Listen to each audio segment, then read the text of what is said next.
이기는 자는 이와 같이 흰 옷을 입을 것이요 내가 그 이름을 생명책에서 결코 지우지 아니하고 그 이름을 내 아버지 앞과 그의 천사들 앞에서 시인하리라.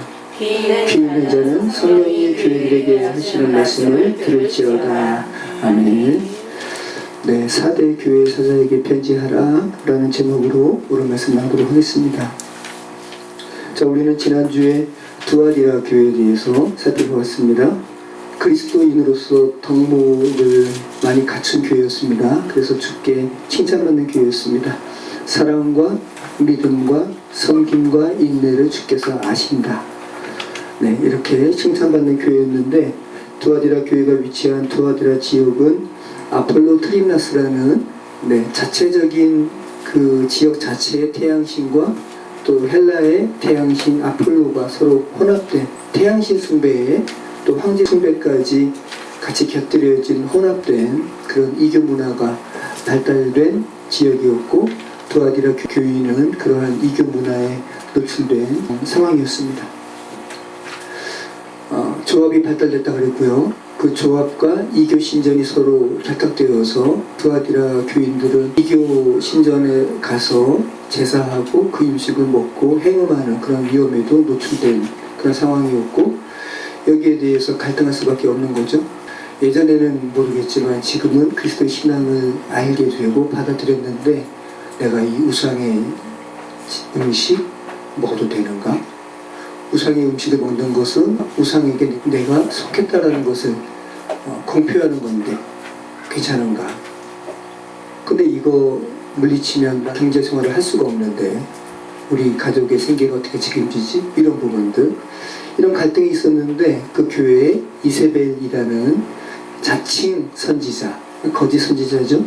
그 선지자가 들어와서 구약의 아합의 부인 이세벨처럼 똑같이 두아디라 교인들에게 우상에게 행음하게 하고, 이런 부분들 괜찮다고, 너희 마음만 하나님 섬기고 이것은 하나의 사회적인 어떤 문화니까 괜찮다고 이렇게 속삭일 때 두아디라 교인이 이세벨을 용납했습니다. 여기에 대해서 주께서 책망하신 교회가 두아디라 교회였습니다. 그래서 우리는 두아디라 교회에 보내시는 하나님의 예수님의 이 편지를 통해서 우리 그리스도인에게 있어서 어떤 숙제가 있다. 그리스도인으로 부름 받았다면 이 세상에 혼합된 여러 가지 속임수를 우리가 분별할 수 있어야 됩니다. 다 주께서 이해하실 거야 라고 같이 휩싸이면 안 된다 라는 부분을 두아디라 교회에 보내는 편지를 통해서 우리에게 말씀하고 있었습니다. 오늘은 4대 교회에 관한 말씀입니다. 4대라는 이 도시의 뜻이 의미심장합니다. 남은 자라는 것입니다. 남은 자 혹은 남은 물건, 남았다라는 거예요. 구약에도 성경에 남은 자 사상이 있죠. 하나님께서 그루터기처럼 남은 자 이스라엘을 두십니다. 오늘 본문의 의미와도 맥락을 같이 하는 부분이 있습니다. 자, 이 4대 교회는, 이 4대는 해발 250m의 이러한 산에, 그런데 그냥 단순한 둥근 산이 아니라 절벽에 위치한 천연적인 요새였습니다. 그래서 에돔 족속이 기거했던 페트라처럼 아주 난공불락의 요새였기 때문에 어느 적이 침범해도 우리는 견고하다, 우리는 안전하다, 이러한 교만함이 있었습니다. 이러한 교만함에 취해서 역사상 4대가 2번 침략당합니다. 천연적인 요새임에도 불구하고 경계하지 않았다는 거죠. 근데 마침 또 오늘 4대 교회 주께서 주시는 말씀도 너희는 경계해야 된다는 부분입니다. 그래서 요한계시록의 7개 교회에 보내는 편지를 보면 그 지역의 상황도 주께서 생각하시면서 말씀하시는 것을 우리는 알게 됩니다. 그러니까 그 지역에서 신앙생활을 했던 사람들이 주께서 이 말씀하실 때 너무나 마음속에 확 각인될 만한 그런 소재를 가지고 주께서 말씀하시는 것을 우리는 알게 됩니다. 4대 도시를 제일 처음에 공략하는 왕이 페르시아의 고레스 왕이에요. 그리고 두 번째는 수리아의 안티오쿠스 왕이 그렇게 4대를 침략합니다. 자, 여러분 소아시아의 7교회는 여러분이 지금 계속 살펴보시면 아시겠지만 지금의 어디에 있습니까? 터키에 있죠? 네, 터키에 있어요. 이 터키를 예전에는 아나톨리아라고 불렀습니다. 근데 의미는 태양이 떠오르는 곳이라는 의미입니다. 동방이라는 의미예요. 그래서 우리가 보기에는 동방은 우리인데, 그죠? 우리가 훨씬 더 동쪽이잖아요. 그런데 유럽 사람 입장에서는 바로 동쪽을 의미해서 이 아나톨리아, 지금의 터키 지방을 아나톨리아라고 불렀습니다. 이 아나톨리아에 가장 먼저 세워진 제국이 히타이트족입니다. 철기 문화가 발달된 족이라고 그러죠. 그래서 성경에는 헷 족속으로 나온, 그 다음에는 브리기아 왕국이 이 아나톨리아 지역 대부분을 차지하는데 일부에 리디아 왕국이 세워집니다. 리디아가 루디아예요. 네. 리디아 왕국이 세워지고 리디아 왕국의 수도가 사대입니다. 아데미 여신을 숭배했고요. 아데미 여신이 참 소아시아 지역에 광범위하게 숭배된 여신임을 우리는 알게 되죠. 다사를 상징하는 그 아데미 여신을 숭배했고, 철학, 또 음악, 모직, 세공업이, 귀금속과 같은 세공업이 발달된 도시가 이 사대였습니다. 그리고 무엇보다 사대를 대표하는 그러한 물질이 있다면 뭘까요? 사대는 부자입니다. 뭐겠습니까? 사대를 대표하는 금속. 금. 사금이 아주 많이 채취가 돼서 금으로 아주 유명한 도시가 이 사대였다 그럽니다. 그래서 만지는 것마다 돈을 잘 벌어. 저 사람 손은 무슨 손이라고 그러죠? 금손? 아, 그래. 그거 말고 또. 저 사람은 뭐 만지면 뭐가 막 잘 되네. 마이다스에서. 그죠? 마이다스에서. 이 마이다스가 그리스 신화 속에 있는 왕인데, 이 마이다스 신화의 배경이 되는 도시가 이 사대라 그럽니다. 신화의 내용은 그렇죠. 마이다스 왕이 부자예요. 이미 부자인데 술에 취해가지고, 그리스 신화에서 술의 신이 누구라 그랬죠? 주신? 디오니소스.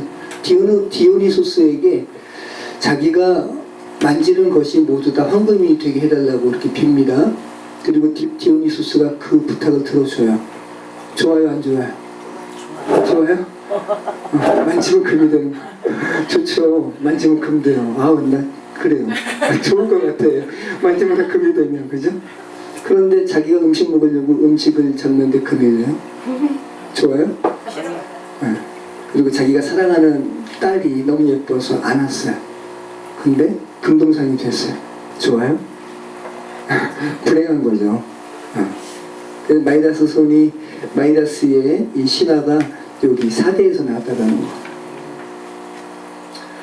그런 능력 있으면 좋은 게 아니죠, 그죠? 네. 결국은 불행해집니다. 그런데 이 마이너스와 마이너스가 스펠링이 비슷하죠? 네. 그래서 지금은 요즘에는 경제적으로 뭐를 손대기만 하면 마이너스가 되는, 금손이 아니라 이건 뭡니까? 흑손이라고 해야 됩니까? 이거를 마이너스의 손이라고 합니다. 마이너스의 손, 마이너스의 손. 자, 이 같은 신화의 배경이 될 정도로 사대는 리디아의 마지막 황제 크로이소스라고 그러는데, 이 크로이소스 시대에 전 세계에서 가장 먼저 금화를 만들어서 보급하는 이 도시가 사대입니다. 리디아입니다. 그 정도로 사대는, 한마디로 오늘 사대 교회에 보내는 주의 편지는 너무 부유해서, 그래서 몰락하게 된, 그래서 경고하는 그런 내용입니다. 우리 사대에 대해서 우리 잠시 한번 잠깐 보도록 하겠습니다. 이게 리디아 왕국이 이만큼 차지하는데, 이게 서머나잖아요, 그죠? 서머나, 에베소, 사대, 사르디스, 사대. 리디아 왕국의 수도가 사대. 이게 사대의 아데미 신전입니다. 지금은 이렇게 많이 무너졌어요. 근데 요거 한번 보세요. 요거를 기둥 양식인데, 그리스에는 이 기둥 양식이 세 가지가 있어요. 이오니아식, 그리고 아마 들어본 적 있을 거예요. 도리아식, 그리고 코린토식. 이렇게. 요거는 이오니아식입니다. 되게 화려하죠? 아데미 신전. 자, 이 아데미 신전 앞에 이게 또 아데미 신전의 기둥이에요. 근데 여기에 비잔틴 시대에 요한계시록에 사대교회가 여기 있었지라고 하면서 기념교회를 세웠는데 아데미 신전 앞에 세웠어요. 여기 아데미 신전 교회 신전 앞에 비잔틴 시대의 교회를 세웠다고요. 지금도 이렇게 터만 남은 거죠. 자, 비잔틴 시대의 사대교회. 여기 아데미 신전의 기둥이에요. 여기에 이오니아식. 여기 이오니아식. 그죠? 여기 도리아식. 가운데가 이렇게 불룩합니다. 돌이 이렇게 불룩하고. 그래서 요거는 그리스의 파르테논 신전 양식은 이렇게 돼 있어요. 요거는 아데미 신전, 네, 이오니아식. 요거는 코린티안식인데 제우스 신전. 이오니아식 한번 볼까요? 자, 이오니아 양식의 기둥이 떨어져가지고 여기 이렇게 있네요. 자, 그래서 가장 많이 아데미 신전의 그런 기둥이 많이 남아있는 것이 이 사대인데, 그런데 훨씬 더 크게 진 아데미 신전은 우리가 지난번에 살펴봤던 에베소입니다. 그래서 에베소 우리가 사도행전 말씀 보면 아데미여 아데미여 하면서, 그죠? 네, 그 아데미 신전에 복원도가 있는데 이게 아데미 신전의 복원도예요. 그래서 이 기둥만 127개인가 그렇다고 그래요. 그런데 이 에베소에 있는 아데미 신전의 터보다 지금 4대 지역이 더 많이 남아있고, 에베소에 있는 곳은 아주 그냥 잔해만 남아있는데, 자, 완성됐을 때 이 정도고요. 이게 그래서 세계 7대 불가사의랍니다. 그때 어떻게 이렇게 졌을까? 그런데 여러분 보십시오. 지금도 이런 건물이 지어진다면 놀랍지 않아요? 그죠?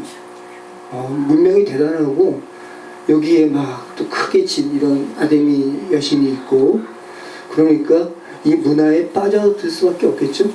또 여기서는 아데미 여신을 조각해서 파는 사람들도 있고, 이거 몸에 소장해가지고, 그죠? 그렇게 또 파니까 기념품도 파는데, 바울이 복음 전하니까 이 기념품 판매하지 못하게 되니까 누군 소유 일으켜가지고 바울 내쫓잖아요. 아데미 신전. 그러니까 지금 드리는 말씀이 예전의 문명이나 지금 문명이나 단순히 뭐 전기 이런 걸 떠나서 똑같다라는 거예요. 그리고 사람이 살아가는 모습도 똑같고 사람의 죄성도 똑같고, 네, 그 말씀 드리는 겁니다. 차이가 없다라는 거. 자, 요거는 이 신전의 모습이 비교적, 이건 복원도가 아니라 가장 많이 남아있는 거죠. 요게 아까 뭐라 그랬어요? 이 기둥 모습 보세요. 요게 도리아식입니다. 파르테논 신전. 그래서 그리스의 파르테논 신전이 가장 많이 이 모습이 이렇게 남아있습니다. 그러니까 당시의 규모를 생각할 수가 있죠.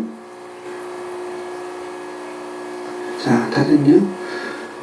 자, 한번 사대교회가, 자, 사대교회가 이렇게 화려했다라는 거, 사대 지역이, 그리고 이렇게 부자였다라는 거 여러분이 염두에 두시고 오늘 말씀 살펴봤으면 좋겠습니다. 자, 우리 계시록 3장 1절 우리 같이 읽어보도록 하겠습니다.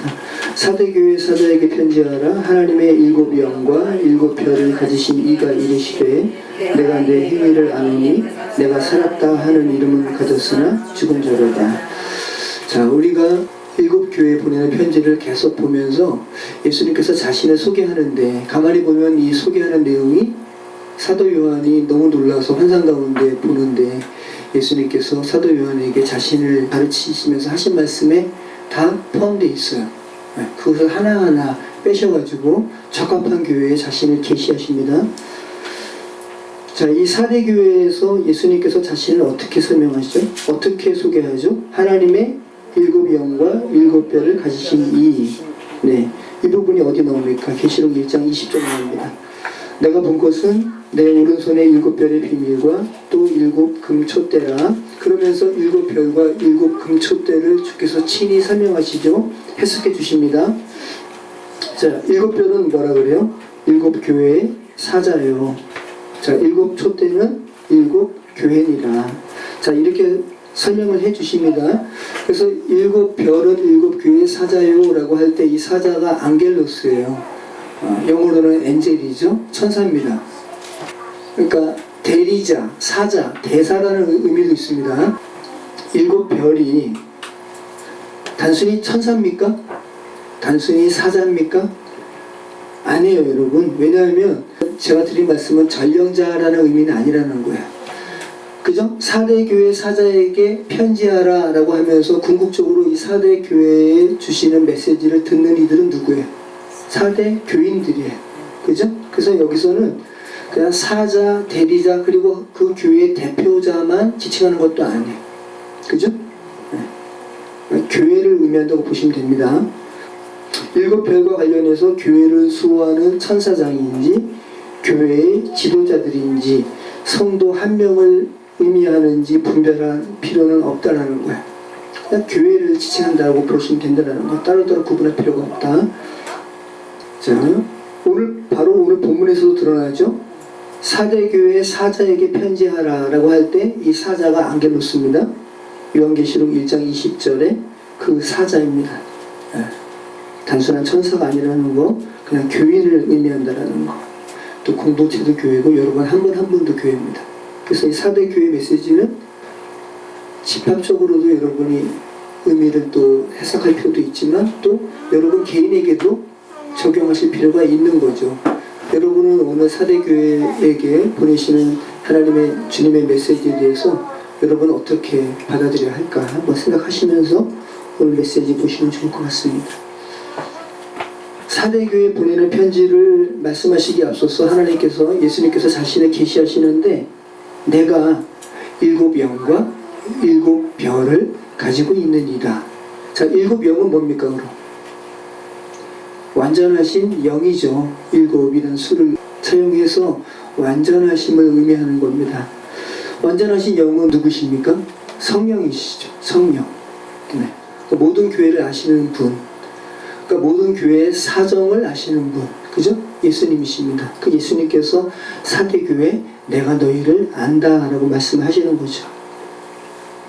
4대 교회요, 내가 내 행위를 안다. 너가 살았다 하는 이름은 가졌으나 실상은 죽었다. 네, 내가 살았다. 이 생명이라는 말입니다. 좌우 조회라는 말이에요. 너가 생명이 있는 존재라고 그렇게 사람들은 너를 부르지만 실상은 너가 죽었다. 이 네크로스입니다. 시체. 생명이 없는. 네. 여기서 이 이름이라는 말은 명성이라는 의미예요. 그러니까 너가 이렇게 생명이 있다고 그렇게 명성 있는 세상에서 너 명성 있는 교회로 칭찬받는데 너 실상은 죽었다라는 겁니다. 자, 에베소서 4장 18절 말씀을 이 말씀과 한번 적용 한번 해보시죠. 그들의 총명이 어두워지고 그들 가운데 있는 무지함과 그들의 마음이 굳어짐으로 말미암아 하나님의 생명에서 떠나 있도다. 이게 구원받지 못한 자의 상태인데 결국은 죽은 존재거든요. 그러니까 4대 교회 교인들에게도 너희가 지금 죽었다라고 말씀하시는 하나님의 예수 그리스도의 이 선포가 얼마나 무섭습니까? 그죠? 자, 여러분 죽은 것은 반응이 없죠? 네. 죽은 것은 또 어떻게 되죠? 부패. 죽자마자 썩습니다. 그죠? 네. 이것이 죽음입니다. 그래서 죽음은 정말 원통한 겁니다.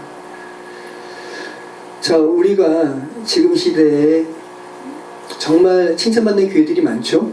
근데 한번 보십시오.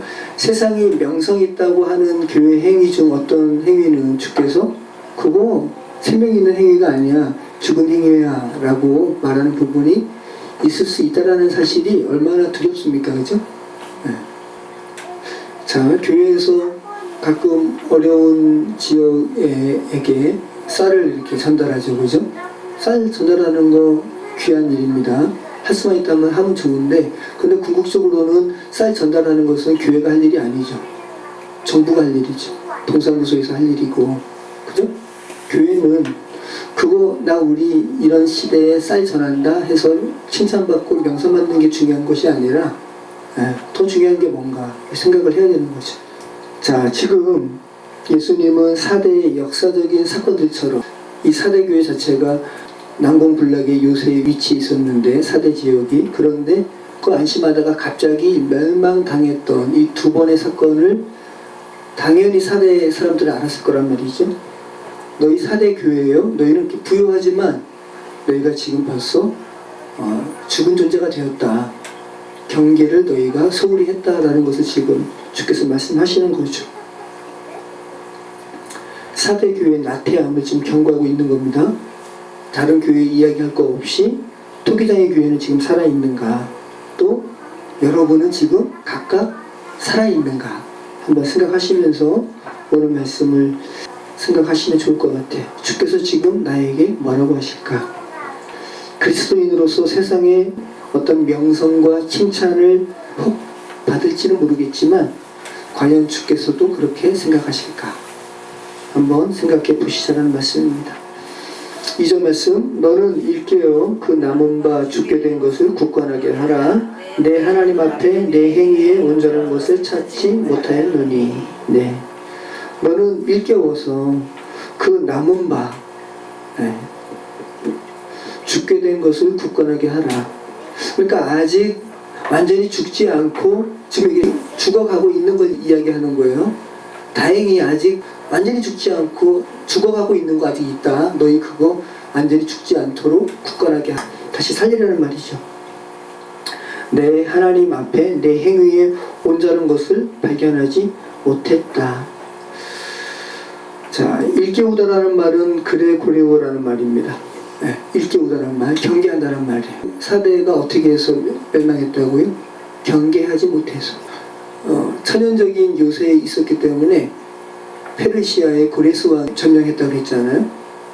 이렇게 보는데 사대를 지키는 군사 중에 한 명이 졸다가 꾸벅꾸벅 졸았나 봐요. 그런데 투구가 땅에 떨어진 거예요. 보니까 이 어떻게 하나 봤더니 이 군사가 어떻게 하다가 이 구멍으로 내려와가지고 그 투구 주워가지고 다시 올라가는 거예요. 그래가지고 고레스 왕이 비밀 어떤 구멍이 있나 보다. 그렇게 해서 침범을 했다 그래요. 그래서 고레스가 힘들이지 않고 이 사대를 멸망시킵니다. 자, 그럼 사대는 어떻게 해서 멸망당한 거예요? 경계를 소홀히 해서. 지금 그 이야기 하는 거예요. 지금 사대교회에는 하나님께서, 예수님께서 사대의 역사에 합당한 말로 그들을 지금 일깨우고 있다는 말씀이에요.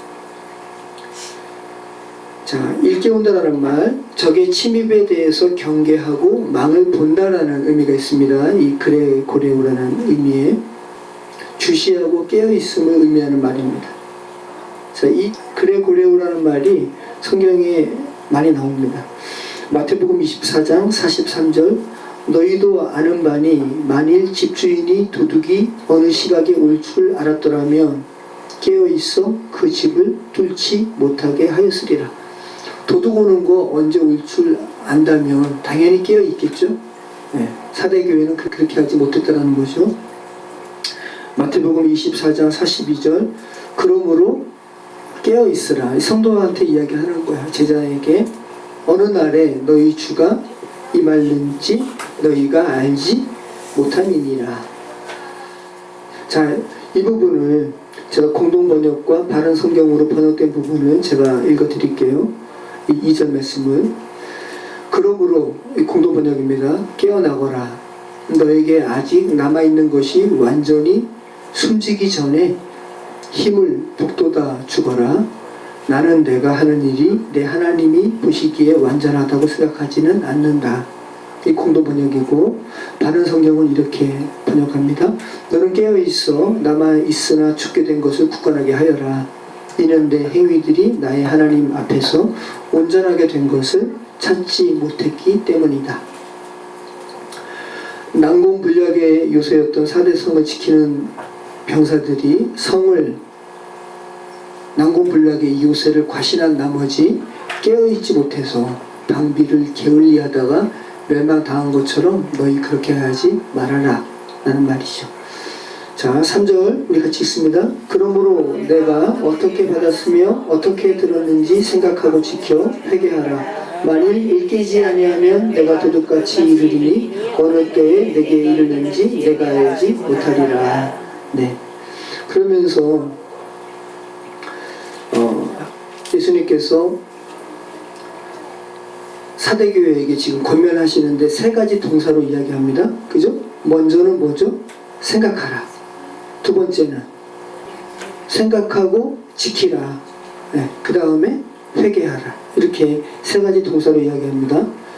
자, 뭘 생각하라는 거죠? 너가 복음을 어떻게 받았는지, 그리고 어떻게 들었는지 참 생각하라는 거죠. 사대교회가 지금 너무 부유해서 금이 많아서 사치해서 이런 향락 가운데 부패했단 말이죠. 복음을 온전히 순전하게 지키지 못했습니다. 그래서 사대교회 교인들에게 주님께서 이야기하십니다.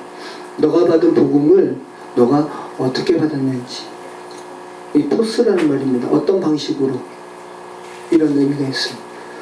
너가 받은 복음을, 이것이 여러 가지 의미가 있겠죠. 어떠한 상황 가운데 정말 어떻게 받았는지 한번 생각해 본다면 이 복음을 너가 그렇게 쉽게 희석시키는 것이 지금 너한테 합당하지 않다라는 거죠. 얼마나 놀라운 섭리로 주께서 너희에게 복음을 전했는지 생각하라. 그리고 너는 그 복음을 어떻게 받았으며, 이 취하다라는 말입니다. 너는 그 복음을 들었는데 너가 그 복음에 반응해서 너가 얼마나 절실함으로 그 복음을 받았는지 다시 생각하라. 그 복음을 어떻게 받고 어떻게 들었는지 생각하고 지키라. 복음을 지키라. 보고하다, 저장하다라는 의미가 있어요. 복음을 흘려보내지 말고, 흘려보낸다는 게 다른 사람한테 흘려보내지 말란 말이 아니라 복음을 그렇게 가치 없이 그냥 버리지 말고 지키라. 너 안에 간수하라 라는 말이죠. 그 다음에는 뭐죠? 회개하라. 네. 돌이키라는 말이죠. 만일 이렇게 하지 아니하면, 이렇게 일깨지 아니하면, 경계하지 아니하면 내가 도둑같이 이를 것이다. 어느 때에 내가 이르는지 내가 알지 못한다. 자, 그러면 여러분 강을 보십시오. 온전한 돌이킴이 가능하려면, 회개가 가능하려면, 지금 예수님께서 말씀하신 부분을 보면은 어떤 과정이 설명되어 있잖아요. 회개가 맨 마지막이죠. 온전한 회개가 가능하려면 내가 받은 복음이 뭔지 생각하고, 그죠? 그 순전한 복음의 내용을 지키는 것이 우선이죠. 네. 그래야지, 아, 내가 잘못 가고 있구나, 나 방향 돌이켜야겠네 라고 실질적인 방향의 돌이킴이 가능하다는 거죠. 사대교회는 지금 죽었기 때문에, 그래서 이 사대교회를 향한 예수님의 책망이 7교회의 어떤 교회의 책망보다, 2개 교회의 책망을 안 받으니까 5개 교회의 어떤 책망보다 이 사대교회에 책망하시는 그 책망이 더 커요. 너희 죽었다라고 책망하시는 거니까. 사대교회는 이렇게 부패했고 처참한 상태이기 때문에, 이 처참한 상태의 회복을 말하는 편지이기 때문에 복음의 순수성을 주님께서 지금 기억하라고, 지키라고 지금 말씀하고 있음을 우리는 알게 되죠. 여러분에게도 적용할 수 있습니다. 여러분께서 받은 은혜를, 받은 복음을 어떻게 받았는지, 또 어떻게 들었는지 기억하면 온전한 회개로 나갈 수 있습니다. 자, 죽은 자들에게는 우리가 모든 자들이 죄 가운데 죽었죠. 근데 이 죽은 자들에게는 기회가 있잖아요. 육신의 생명이 있다는 이 시간, 죽은 자들에게 기회가 주어진 이 세상에 육신적인 생명이 사라지기 전에, 너무 늦기 전에 태도를 바꾸어서 회개하라라는 이 메시지는 신약에서 계속되는 내용이죠. 우리 한번 마가복음 13장 33절부터 한번 읽어보겠습니다. 깨어있으란 말을 이렇게 강조합니다. 주의하라, 깨어있으라. 그때가 언제인지 알지 못함이라. 가령 사람이 집을 떠나 타국으로 갈 때 그 종들에게 고난을 주어 각각 사물을 맡기며 문지기에게 깨어있으라 명함과 같으니, 그러므로 깨어있으라. 집주인이 언제 올는지, 혹 저물 때 있는지, 밤중일는지, 닭 울 때 있는지, 새벽일는지 너희가 알지 못함이라. 그가 호련히 와서 너희가 자는 것을 보지 않도록 하라. 깨어있으라. 내가 너희에게 하는 이 말은 모든 사람에게 하는 말입니다 하시니라. 네, 모든 사람에게 하는 말이랍니다. 깨어있으라. 자, 마태복음 25장 13절. 그런즉 깨어있으라. 너희는 그날과 그때를 알지 못하느니라. 마태복음 24장 42절. 그러므로 깨어있으라. 어느 날에 너희 주가 임할는지 너희가 알지 못함이니라. 그리고 계시록 16장 15절에도 이 깨어있으라 대해서 나오죠. 보라 내가 도둑같이 오리니 누구든지 깨어 자기 옷을 지켜 발가벗고 다니지 아니하며 자기의 부끄러움을 보이지 아니하는 자는 복이 있도다. 네. 옷 입는 거에 대해서 성경은 계속 말한다고 했어요. 네. 우리의 행위로 가린 옷을 주께서 벗기시고 주의 보혈의 옷을 입히십니다. 그래서 자기 옷을 지켜야 됩니다. 주께서 우리에게 입히시고 성경의 메시지를 지금 계속 계시록이 지금 같이 하고 있음을 알게 됩니다. 자, 우리 4절 말씀. 그러나 사대에 그 옷을 더럽히지 아니한 자 몇 명이 내게 있어 흰 옷을 입고 나와 함께 다니리니 그들은 합당한 자인 영고라. 네. 자, 남은 자가 있었다라고 이야기하죠. 자, 사대의 의미가 뭐라고 그랬죠? 남은 자. 네, 그리고 남은 물건. 그래서 역사적으로도 참 의미가 있고 또 이름으로도 이 메시지와 연관이 되는 말씀을 지금 주께서 하십니다. 사대교회가 다 부패하고 다 죽었는데 참 소수가, 그죠? 성경은 계속해서 믿음을 가진 자가 소수라고 이야기하는 거예요. 이것은 참 놀라운 것 같아요.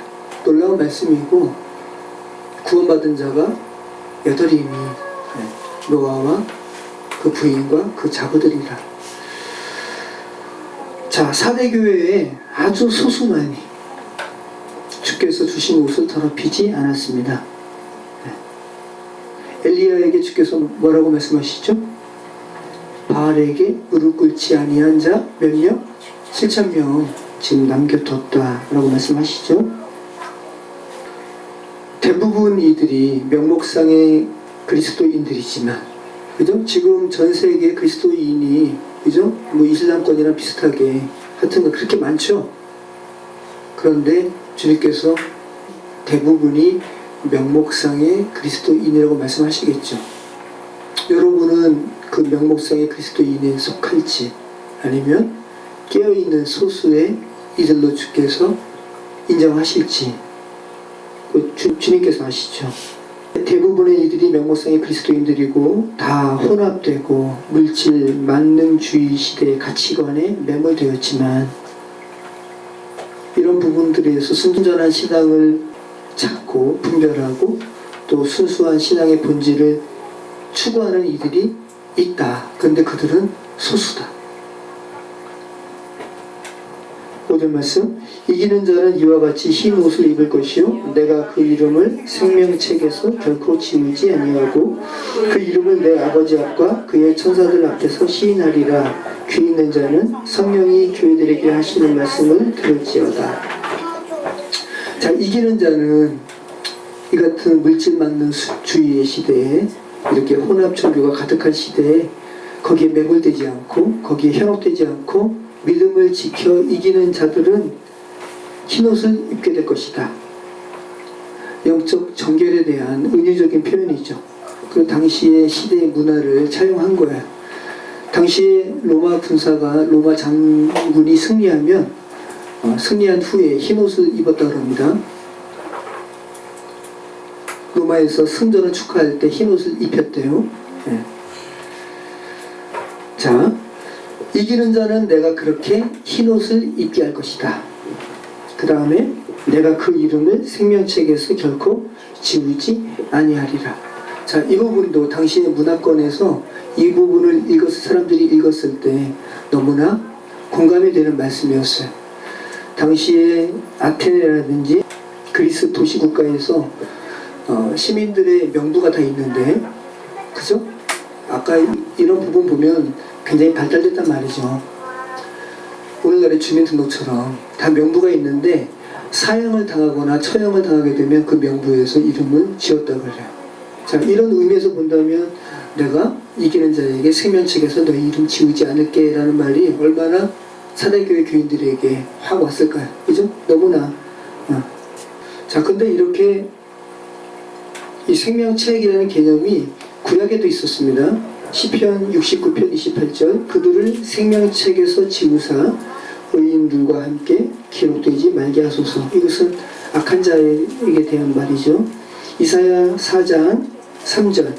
시온에 남아있는 자, 예루살렘에 머물러 있는 자, 곧 예루살렘 안에 생존한 자중, 남은 자중, 기록된 생명의 책에 기록된 모든 사람은 거룩하다 칭함을 얻으리니. 자, 그래서 여러분, 이 생명책이라는 것을 지금 요한계시록은 80% 이상이 은유와 상징이고, 그죠? 3분의 2 이상이 구약의 말씀을 차용했단 말이죠. 그럼 여러분, 이 생명책이 실제로 여러분의 이름이 물리적으로 착착 펼쳐지는 종이에 여러분의 이름이 기록되어 있을지는 우리 몰라요. 그죠? 그런데 분명한 것은 그것보다 더 확실하게, 그죠? 물리적인 여러분의 이 생명책이라는 이 개념보다 더 확실하게 그것을 요한은 생명책이라는 단어를 사용했을 뿐이지 더 확실한 여러분의 구원에 대한 기록, 그죠? 기록이라는 말도 좀 그거하죠. 하여튼 하나님과의 온전한 연합 가운데 여러분을 놓지 않는 이런 부분이 분명히 있다는 것을 요한은 생명책이라는 것으로 지금 쓰고 있다는 거. 여러분이 그러니까 요한계시록을 읽을 때 어떤 부분은 이렇게 은유와 상징으로 읽는데 어떤 부분은 물리적으로 취하시면 안 된다는 거예요. 그죠?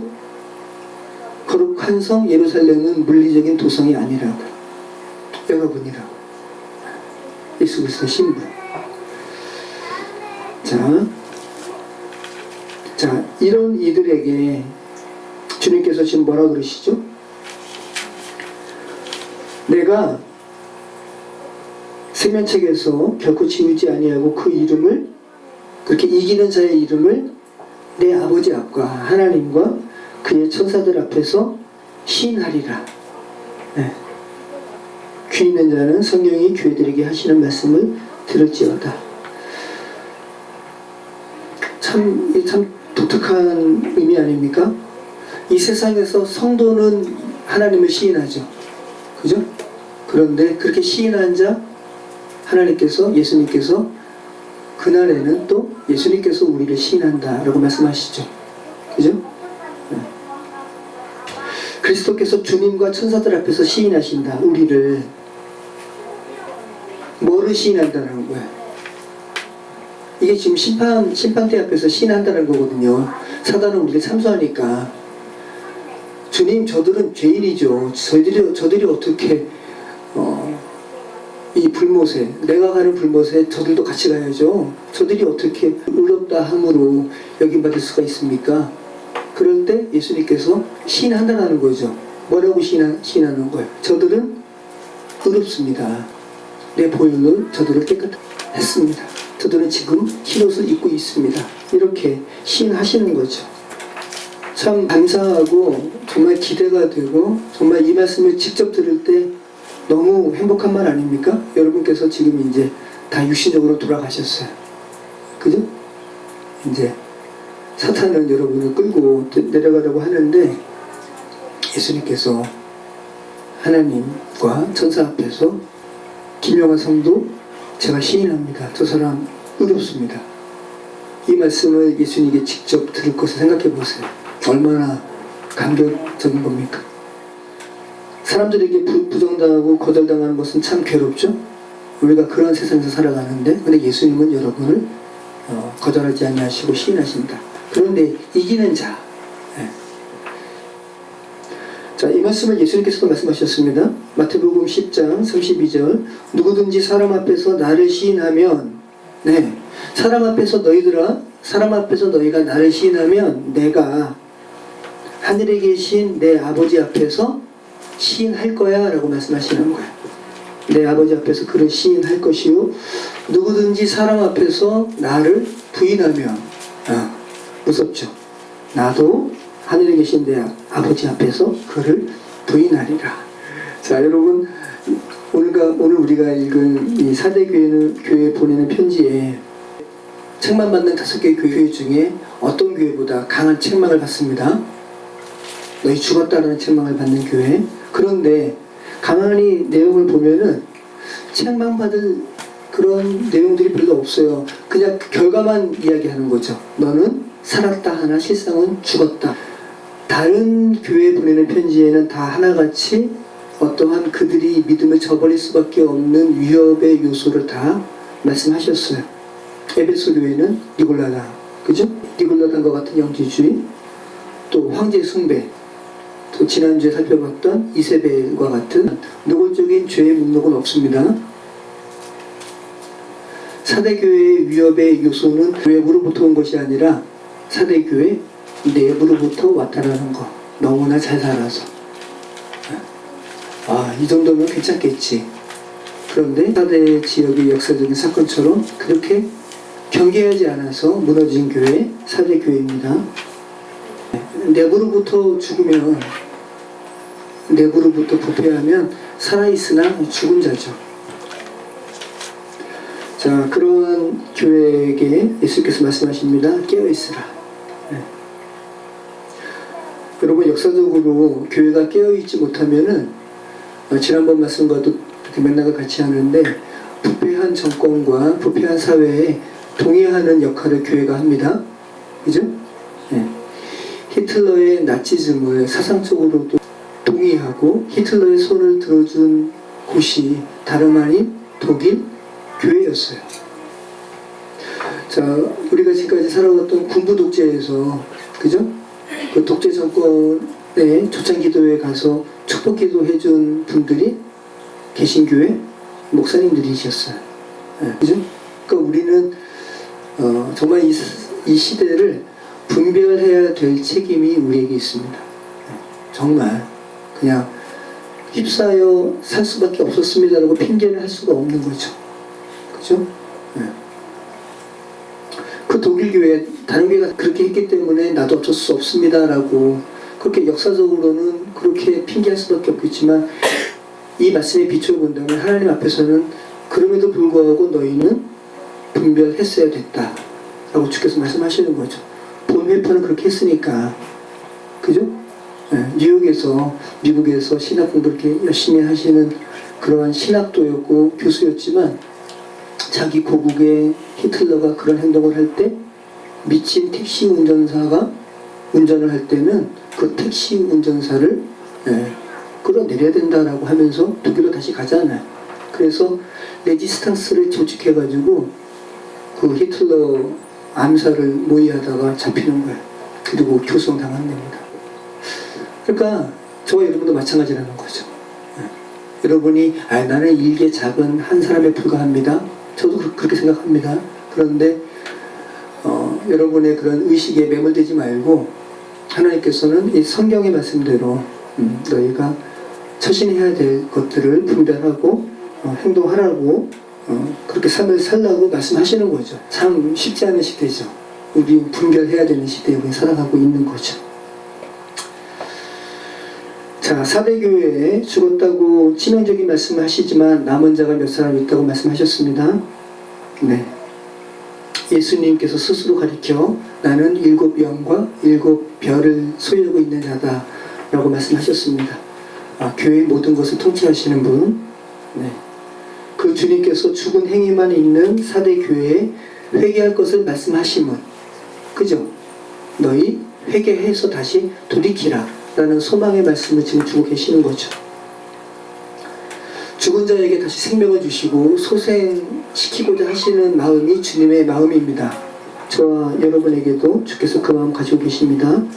예수님과 함께 계신 성령께 우리가 의탁할 때 죽은 자와 같은 우리를, 냄새나는 우리를, 부패한 우리를 주님께서 회복해 하실 것입니다. 그리고 그분께서 저와 여러분을 하나님, 저들은 나와 함께한 자들입니다 라고 시인할 것입니다. 그렇게 하나님께 시인받는, 예수님께 시인하신다라는 그 목소리를 듣는 우리 인생 되었으면 좋겠습니다. 기도하겠습니다. 참 좋으신 하나님 감사합니다. 겉으로 보기에는 책망받을 만한 일이 기록되어 있지 않은 사대교회를 향하여 주께서 죽었다라고 말씀하시는 강한 책망의 메시지를 저희가 들었습니다. 성령 하나님, 지금 저희에게 주님께서 뭐라 말씀하실지 두렵고 떨리는 마음으로 저희의 삶을, 또 신앙의 삶을 되돌아보기를 소망합니다. 주님께서 이겼다라고 흰옷을 입고 내가 너희를 시인할게 라는 말씀을 듣는 우리의 신앙의 삶, 될 수 있도록 도와주시옵소서. 예수 그리스도 이름으로 기도합니다. 아멘.